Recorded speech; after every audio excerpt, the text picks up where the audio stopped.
Baik, bismillahirrahmanirrahim. Assalamualaikum warahmatullahi wabarakatuh. Alhamdulillahirabbil alamin wa bihi nasta'in ala umurid dunya waddin. Wassalatu wassalamu ala asrafil anbiya'i wal mursalin sayyidina wa maulana Muhammadin wa ala alihi washabihi ala rasulillahi ajma'in. Amma ba'du. Yang pertama-tama, marilah kita memanjatkan puji syukur kehadirat Allah Subhanahu wa taala. Alhamdulillahirabbil alamin. Dan tak lupa pula kita mengucapkan salawat dan salam kepada Nabi Muhammad sallallahu alaihi wasallam. Allahumma sholli wa sallim wa barik alaih. Baik, di sini saya Faisal Famerambe sebagai moderator yang akan memandu jalannya diskusi pada kesempatan kali ini, yakni pemaparan materi dari teman kita yaitu Saudara Muhammad Rusdi yang akan membahas tentang perjalanan ibadah haji dan umroh, bagian persiapan dan pemberangkatan.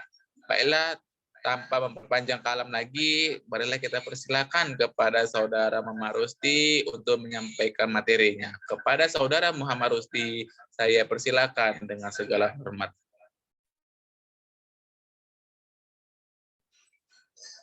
Baik, bismillahirrahmanirrahim. Assalamualaikum warahmatullahi wabarakatuh. Alhamdulillahirabbil alamin wassalatu wassalamu ala asrofil anbiya'i wal mursalin wa ala alihi wa sahbihi rasulillahi alaihim ajma'in. Alhamdulillah, bersyukur kepada Allah.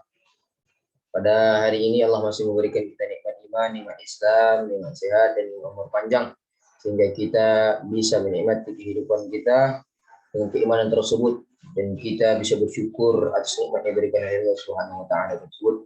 Kemudian salawat dan salam kita hadiahkan kepada Nabi Muhammad sallallahu alaihi wasallam. Allahumma shalli ala Muhammad wa ala ali Muhammad. Baiklah, yang saya hormati Bapak dosen Muhammad Iqbal, yang saya banggakan teman-teman seperjuangan. Baiklah, izinkanlah saya untuk memperkenalkan diri. Nama saya Muhammad Rusdi dengan NIM 0104192125. Dan di sini saya akan menjelaskan tentang perjalanan haji, ibadah haji dan umrah, yaitu dari persiapan dan pemberangkatannya. Yang pertama yaitu ialah persiapannya. Setiap jemaah haji hendaknya ia membawa yang pertama, mempersiapkan bekal yang cukup untuk kebutuhan selama perjalanannya dan juga bekal yang memadai untuk keluarga yang ditinggalkan. Yang kedua, melakukan walimatus syafar bagi yang mampu dengan niat mensyukuri nikmat Allah Subhanahu wa taala dengan tetap menghindari sikap sum'ah, mencari puritas dan juga riya, menonjolkan diri, dan juga mubahah, berbangga-bangga. Yang ketiga yaitu menyiapkan dokumen lengkap meliputi bukti lembaran setoran lunas BP, biaya perjalanan ibadah haji, buku kesehatan dan kartu kesehatan, kartu BPJS, buku paspor, dan juga lembaran visa haji. Selanjutnya, yang keempat, membawa kartu anjungan tunai mandiri ataupun ATM untuk keperluan transaksi keuangan bagi yang memilikinya. Yang kelima, membawa 5 setel pakaian, termasuk pakaian seragam batik nasional yang sudah ditetapkan sebagai identitas nasional kita. Selanjutnya itu menyiapkan dokumen yang tidak menyimpan dokumen yang tidak diperlukan di rumah, misalnya kartu tanda penduduk, KTP, dan surat izin mengemudi ataupun SIM. Dan selanjutnya itu setiap jemaah haji ada beberapa hal yang dilarang bagi jemaah haji tersebut. Yang pertama, memakai pakaian yang transparan, tipis, ketat, hingga menampakkan lekuk tubuh bagi kaum perempuan. Yang kedua, membawa dan menyimpan barang bawaan yang tidak sesuai dengan ketentuan penerbangan. Yang ketiga, memasukkan benda-benda tajam di dalam tas tentengannya, senjata api dan bahan peledak, benda tumpul, benda yang memiliki kandungan gas, produk dari hewan, dan juga rokok elektrik. Dan untuk meraih predikat haji yang mabrur, maka setiap jemaah haji hendaknya ya senantiasa yang pertama yaitu meneguhkan niatnya yang lurus, ikhlas semata-mata karena Allah Subhanahu wa taala. Yang kedua, menghindari perbuatan-perbuatan yang sia-sia, perbuatan sum'ah, mencari popularitas, riya, menonjolkan dirinya, dan mubahah, berbangga-bangga. Yang ketiga, membekali diri dengan ketakwaan kepada Allah Subhanahu wa taala, karena sesungguhnya sebaik bekal hanyalah takwa kepada Allah Subhanahu wa taala. Selanjutnya menggunakan biaya yang halal. Selanjutnya membekali diri dengan hati yang selalu berserah diri kepada Allah, menerapkan sikap sabar, tawakal, dan bersyukur dalam setiap kesempatan serta memperbanyak berzikir dan berdoa kepada Allah. Melaksanakan semua rangkaian haji, mulai dari rukunnya, kewajibannya, sunnah-sunnahnya, sesuai dengan tuntunan syariat yang telah diajarkan oleh baginda Rasulullah SAW. Dan selanjutnya itu mengendalikan hawa nafsu selama dalam perjalanan dan selama menjalankan ibadah haji dengan senantiasa berusaha tidak melakukan lafaz, ucapan ataupun perbuatan yang bersifat pornografi, fusuk, perbuatan maksiat ataupun dosa, dan jidal, pembatalan dan juga pertengkaran. Dan selanjutnya menghindari semua larangan ihram dengan penuh kesungguhan.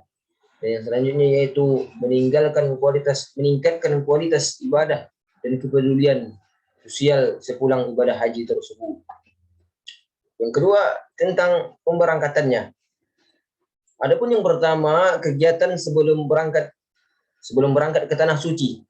Pertama ialah menjaga kondisi kesehatan dengan mengkonsumsi makanan yang bergizi, merawat kebugaran kesehatan fisik dengan berolahraga secara teratur, menyelesaikan urusan pribadi, dinasnya, dan sosial kemasyarakatannya. Selanjutnya yaitu menyiapkan bekal untuk keluarga yang ditinggalkannya, menyimpan barang-barang bawaannya, mulai dari dokumen surat panggilan masuk asrama dan sampai kepada obat-obatan yang diperlukan. Melaksanakan salat sunnah syafar 2 rakaat, berdoa kepada Allah Subhanahu wa taala untuk diberikan keselamatan dirinya dan keluarganya yang ditinggalkan. Yang kedua, dalam perjalanan dari rumah hingga ke asrama haji. Sebelum berangkat dari rumah menuju asrama haji, setiap jamaah hendaknya dia mengikuti arahan yang telah tertulis dalam surat panggilan dari Kementerian Agama kabupaten tersebut ataupun kota saat berangkat ke asrama haji tersebut. Yang kedua yaitu memperbanyak zikir kepada Allah dan berdoa kepada Allah. Yang ketiga membaca talbiyah untuk memantapkan diri berangkat haji tanpa disertai dengan niat ihram, semata-mata sebagai zikir dan syiar. Yang terakhir menjamak dan mengqashar salat karena selama dalam perjalanan sudah berlaku hukum salat untuk musyafir. Yang ketiga, sampai di asrama embarkasi. Selama tinggal di asrama tersebut, setiap jemaah diwajibkan untuk menempati kamar yang telah disediakannya, mengkonsumsi makanan yang telah disediakan oleh PPIH, mengikuti pendalaman manasik haji, menerima paspor, visa, gelang identitas, dan diping kos sebesar 1.500 rial Saudi Arabia. Selanjutnya mengecek kelengkapan dan kesesuaian dokumen paspor, visa sesuai nama dan foto yang tertera dalam paspor tersebut, dan visa serta memastikan dokumen itu tidak tertukar dengan milik orang lain. Selanjutnya menjaga barang berharga seperti uang, handphone, emas, dan dokumen-dokumen lainnya. Menjaga ketertiban dan kebersihan diri dan lingkungan. Menerapkan sikap toleran, saling membantu kepada sesama, dan saling bersabar jika mendapatkan sesuatu yang kurang berkenan dalam hatinya tersebut. Yang keempat ialah berangkat menuju bandara.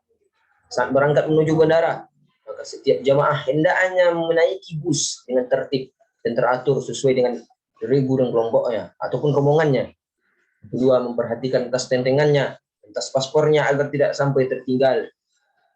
Yang ketiga, membaca doa atau mengaminkan doa pemimpin ibadah saat berangkat menuju bandara. Ini yang kelima, saat berada di bandara tersebut.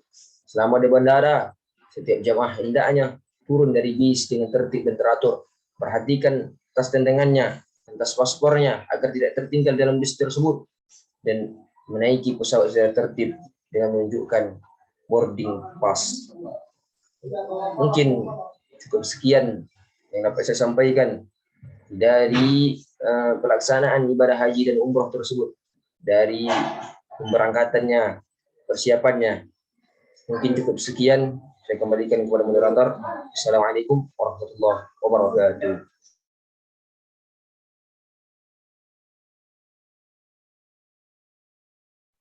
Waalaikumsalam warahmatullahi wabarakatuh. Baik, kami mengucapkan terima kasih kepada saudara Muhammad Rusdi yang telah menyampaikan materinya tadi. Semoga yang dapat disampaikan oleh saudara Muhammad Rusdi tersebut dapat kita pahami. Dan kemudian kami mengucapkan terima kasih kepada teman-teman yang sudah menonton video ini. Adapun jika ada kesalahan atau kesilapan dalam penyampaian dari pemateri tersebut, saya mewakili pemateri mengucapkan mohon maaf dan kepada Allah kami mohon ampun. Terima kasih atas perhatiannya. Saya akhiri, wabillahi taufiq wal hidayah. Wassalamualaikum warahmatullahi wabarakatuh.